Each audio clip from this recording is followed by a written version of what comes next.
Hello everyone, दोस्तों मैं अरुण शर्मा। आप देख रहे हैं द सोच। दोस्तों इस वीडियो में बात करने वाले हैं ज्योतिरादित्य सिंधिया के बारे में, जो राहुल गांधी के सबसे बढ़िया लंगोटिया यार सहपाठी रहे और कांग्रेस में उनकी पूर्वजों ने भी काफी टाइम बिताया। पर देखा जाए ज्योतिरादित्य सिंधिया को सीएम का मोह मार गया और उन्होंने कांग्रेस को दगा देकर बीजेपी का रास्ता चुन लिया। अब बीच में मोहन भागवत को लेके जो राहुल गांधी ने टिप्पणी की थी, इस पे पूरी बीजेपी में से कोई निकल के आया हो या ना आया हो, पर सबसे बड़ा बड़बोला नेता ज्योतिरादित्य सिंधिया ने राहुल को देशद्रोही और गद्दार बता दिया। दोस्तों अगर आप चैनल पहली बार है, जोड़ सकते हैं सारी वीडियो को देखने दो। बात करते हैं ज्योतिरादित्य सिंधिया के बारे में, जिनके फादर कांग्रेस में रहे और काफी अच्छी तूती उनकी बोलती रही। और ज्योतिरादित्य सिंधिया भी राहुल गांधी के सबसे बेस्ट फ्रेंड लंगोटी यार कहे गए और मोदी सरकार को काफी देर तक वो घेरते रहते थे। पर देखा जाए जब मुख्यमंत्री पद मध्य प्रदेश की बात आई, जहां पे कमलनाथ को दोबारा से रिपीट करने के लिए कांग्रेस ने प्लान बनाया, जिसका सारा तंज ज्योतिरादित्य सिंधिया को नहीं भाया और उन्होंने तुरंत कांग्रेस में बगावत कर दी और देखा जाए तो बीजेपी की सरकार को बना दिया।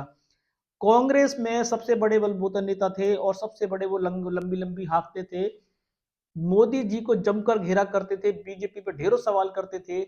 पर जब उनको बीजेपी ने सीएम पद के सपने दिखाए, भले ही उनको सीएम पद मिला हो ना मिला हो, पर कैबिनेट में काफी अच्छी जगह बीजेपी ने दे दी और उन्होंने ज्योतिरादित्य सिंधिया ने कमलनाथ की सरकार गिराकर मोहम्मद शिवराज को मुख्यमंत्री बनाया और 5 साल के बाद अपने सीएम पद के सपने देखे पर उन पर धराशायी हुए।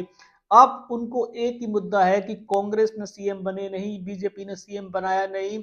जब जब उनको अपनी भड़ास निकालने का टाइम आता है, तब तक वो बीजेपी की सपोर्ट में कांग्रेस को जमकर भड़ास निकालते हैं। अब मुद्दे की बात करते हैं कि अभी कुछ दिनों पहले मोहन भागवत ने मंदिर को बयान को लेकर जो कहा था कि हमारी रियल आजादी ये है, इस पर राहुल गांधी ने घोर आपत्ति जताई थी और उन्होंने कहा था कि अगर किसी देश में ऐसा बयान दिया जाता तो उनको गिरफ्तार कर लिया जाता। इसके पक्ष में सबसे पहले जहां बीजेपी तो पल्ला झाड़ती नजर आई, पर ज्योतिरादित्य सिंधिया कैसे चुप बैठते। उनको देखा जाए तो उन्होंने ताबड़तोड़ हमले राहुल गांधी और कांग्रेस पार्टी पे कर दिए। उन्होंने कहा कि राहुल गांधी देशद्रोही है, राहुल गांधी गद्दार है। मुद्दा समझ में ये नहीं आया कि जिन पे गद्दारों पे अंग्रेजों के टाइम पे आरोप तो ज्योतिरादित्य सिंधिया पे लग रहे थे, उनको गद्दार दुनिया पहले से कहती थी, अब गद्दार दूसरे को गद्दार बता रहा है। इसमें तो समझ बड़ी उलट की फेर है कि राहुल गांधी को गद्दार कैसे बताया जा सकता है। सियासी मन से हमला गलत सही ठहराया जा सकता है, पर जिस तरीके से ज्योतिरादित्य सिंधिया ने अपने दिल की भड़ास राहुल गांधी पर निकाली है, अब जनता जानती है कि देश का असली गद्दार कौन है। उन्होंने झांसी की रानी अंग्रेजों का कितना साथ दिया था, ये इतिहास गवाह है। तो ज्योतिरादित्य सिंधिया शायद अपना इतिहास पढ़ना भूल गए या उनको दोबारा से नजर नहीं आ रहा है।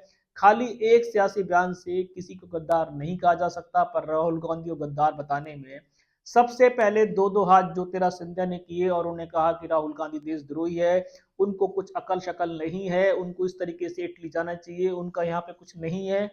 अब ये सियासी हमले हैं या भड़ास हैं, क्योंकि ज्योतिरादित्य सिंधिया को सबसे बड़ा मलाल आज तक ये है कि बीजेपी में सीएम बन नहीं पाए, कांग्रेस ने सीएम बनाया नहीं, चमचागिरी दोनों पार्टियों को जी तोड़ की, पर चमचागिरी कामयाब हुई नहीं। अब मुद्दा यहीं के यहीं रह गया कि बीजेपी उनको सिर्फ एक कैबिनेट मिनिस्टर बना के रखेगी। इसके चलते दिग्विजय सिंह ने अनेकों हमले बोले थे कि राजा जी का जितना मान सम्मान कांग्रेस पार्टी में था, इतना बीजेपी में नहीं है। अब इसकी भड़ास वास्तव में उनको दिल में रहती है कि जब जब कांग्रेस पे हमले की बारी आती है तो ज्योतिरादित्य सिंधिया अपने दिल की भड़ास निकालते हैं।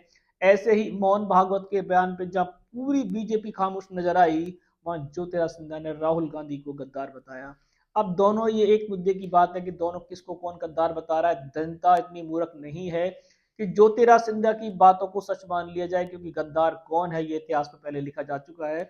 तो ज्योतिरादित्य सिंधिया को कोई नया मुद्दा ढूंढना पड़ेगा। दोस्तों अगर आप चैनल पहली बार है, जुड़ सकते हैं हमारी आने वाली सभी वीडियो को। मैं अरुण शर्मा मिलूंगा नई सोच के साथ। अपना ध्यान रखें। नमस्कार।